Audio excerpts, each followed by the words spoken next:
শেখ হাসিনার বিরুদ্ধে যে ৫ অভিযোগ আনা হয়েছে, পাশাপাশি ৩ রাজনৈতিক কর্মসূচির শান্তিপূর্ণ সমাপ্তিতে স্বস্তি। জানাবো যেখানে পাবে সোজা গুলি করবে, তাপসকে বললেন হাসিনা। এবং সর্বশেষে জানাবো এনসিপির দ্বিতীয় রিপাবলিকার ২৪ দফা ইশতেহারে যা আছে। এতক্ষণ শুনলেন সংবাদ শিরোনাম, এবারে বিস্তারিত।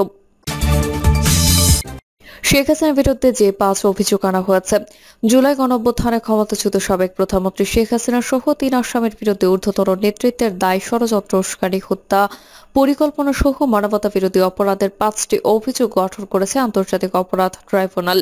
তাদের বিরুদ্ধে আনা প্রথম অভিযোগে বলা হয়েছে, ২০২৪ সালের ১৪ জুলাই আয়োজিত এক সংবাদ সম্মেলনে শেখ হাসিনা উস্কানিমূলক বক্তব্য দেন। ওই বক্তব্যে তিনি বৈষম্য বিরোধী ছাত্র আন্দোলনের ডাকে ন্যায্য দাবিতে আন্দোলনকারীদের রাজাকারের বাচ্চা, রাজাকারের নাতিপুতি বলে উল্লেখ করেন। এই পরিপ্রেক্ষিতে তৎকালীন স্বরাষ্ট্রমন্ত্রী আসাদুজ্জামান খান কামাল এবং তৎকালীন আইজিপি চৌধুরী আব্দুল আল মামুন সহ সরকারের অন্যান্য ঊর্ধ্বতন কর্তৃপক্ষের প্ররোচনা, সহায়তা ও সম্পৃক্ততা আইন শৃঙ্খলা রক্ষাকারী বাহিনীর সদস্য ও সশস্ত্রভাবী সন্ত্রাসীরা ব্যাপক মাত্রায় পদ্ধতিগতভাবে নিরীহ নিরস্ত্র ছাত্র জনতার উপর আক্রমণ করে। এতে প্ররোচনা, উস্কানি, অপরাধ সংগঠন প্রতিরোধে ব্যর্থতা, ষড়যন্ত্রের মতো মানবতা বিরোধী অপরাধের অভিযোগ আনা হয়েছে।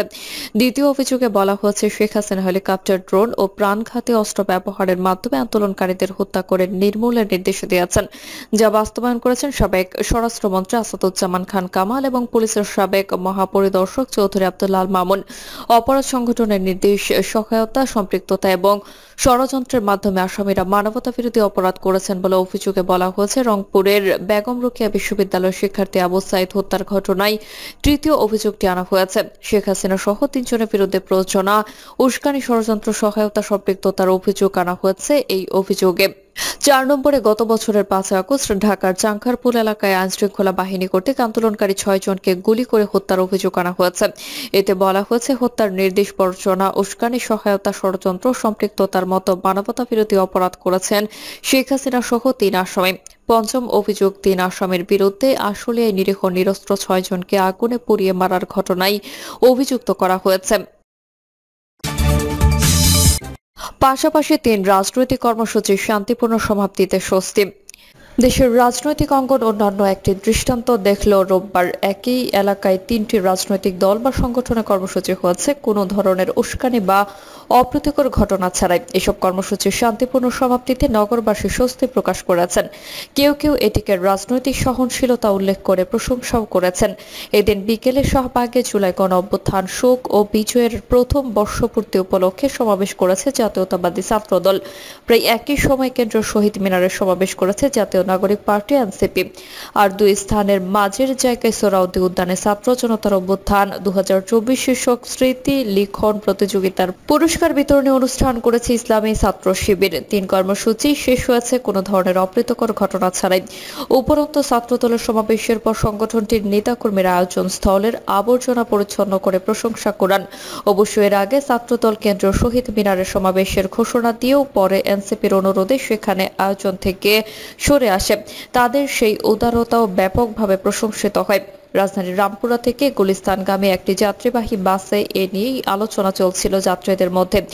এক যাত্রী বিস্ময় প্রকাশ করে বলেন, ৩টা দল একসঙ্গে এক এলাকায় জনসভা করেছে, এটা কি সম্ভব এদেশে?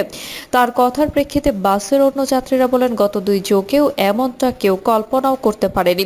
এক্ষেত্রে ছাত্র জনতার অভ্যুত্থানের পতিত আওয়ামী লীগের আমলে বিভিন্ন রাজনৈতিক দলের সমাবেশে কর্মসূচি করতে না পারার প্রসঙ্গ উঠে আসে। এমনকি ২০২৩ সালের ২৮ অক্টোবর নয়াপল্টনে বিএনপি সমাবেশ চলাকালে একই সময়ে গুলিস্তানে আওয়ামী লীগের কর্মসূচিতে যাওয়ার সময় দলটির কেডারদের হামলার প্রসঙ্গও টানেন অনেকে। সচেতন মহলে এই ঘটনাকে দেশের রাজনৈতিক অঙ্গনে ইতিবাচক চিত্র হিসেবে দেখছেন। যদিও ছোটখাটো কিছু বিচ্ছিন্ন ঘটনা ঘটেছে, তবু সামগ্রিকভাবে সবাই যে যার মতো করে মত প্রকাশ করতে পারছে, এটা সাম্প্রতিক সময়ে একটা গুরুত্বপূর্ণ অগ্রগতি বলে মনে হচ্ছে তাদের। জানা যায়, ৩টি রাজনৈতিক দল সংগঠনের সমাবেশের পাশাপাশি চলমান এইচএসসি পরীক্ষা ঘিরে নিরাপত্তা সংক্রান্ত ব্যাপক প্রস্তুতি নেয় ঢাকা মেট্রোপলিটন পুলিশ। যানজটের ভোগান্তি এড়াতে আগে নির্দেশনা দেওয়া হয়। দিন শেষে দেখা যায়, নিয়ন্ত্রিত যান চলাচলের কারণে সড়কে তেমন যানজট হয়নি, এমনকি অনেক জায়গায় যানবাহনেরও সংকট দেখা গেছে। যেখানে পাবে সোজা গুলি করবে, তাপসকে বললেন শেখ হাসিনা। ক্ষমতাচ্যুত প্রধানমন্ত্রী শেখ হাসিনার সঙ্গে ঢাকা দক্ষিণ সিটি কর্পোরেশনের তৎকালীন mayor barrister Sheikh Fazle Noor তাপসের phone আলাপ আন্তর্জাতিক অপরাধ ট্রাইব্যুনালে উপস্থাপন করা হয়েছে।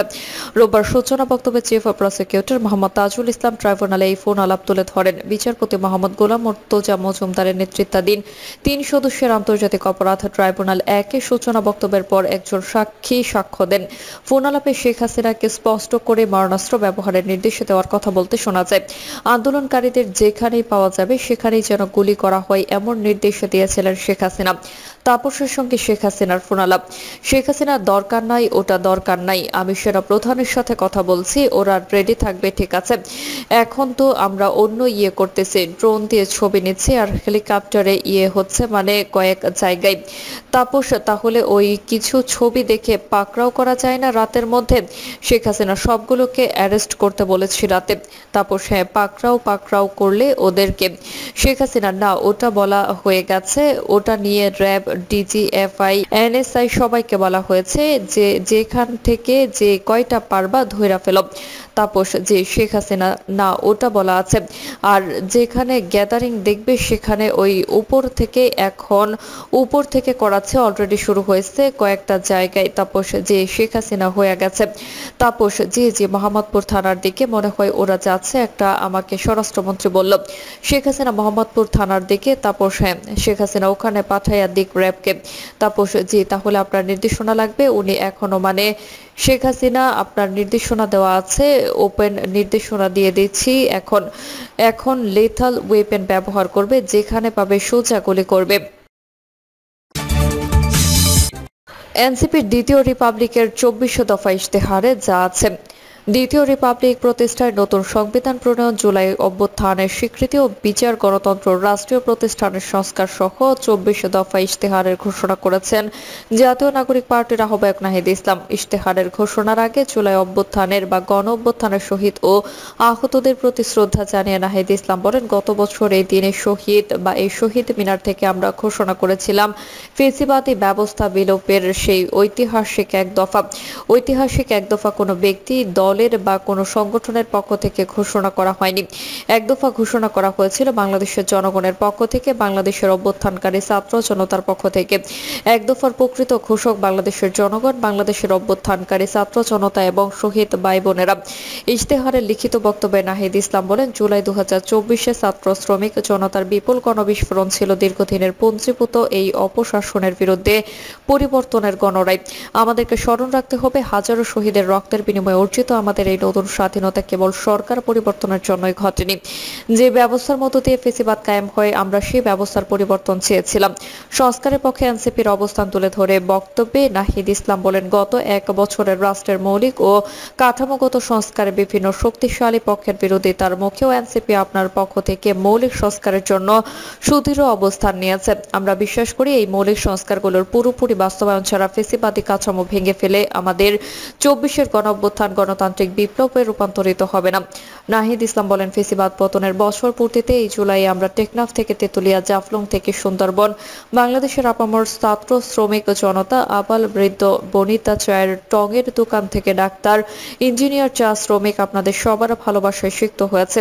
বাংলাদেশের প্রতিটি প্রান্তে আমাদের শহীদ পরিবার আর আহত ভাই বোনদের প্রত্যাশার কথা শুনেছি আপনাদের নিত্যদিনের সংগ্রাম, আকাঙ্ক্ষা এবং স্বপ্নের কথা। ইশতেহারের ঘোষণা দিয়ে নাহিদ ইসলাম বলেন, এনসিপির জন্ম আমাদের সকল শ্রম আপনাদের স্বপ্নের নতুন বাংলাদেশ গড়ার জন্য। প্রিয় দর্শক, এই ছিল এখনকার সর্বশেষ সংবাদ আপডেট। সব সংবাদ পেতে চ্যানেলটি সাবস্ক্রাইব করে বেল আইকনটি ক্লিক করে রাখুন।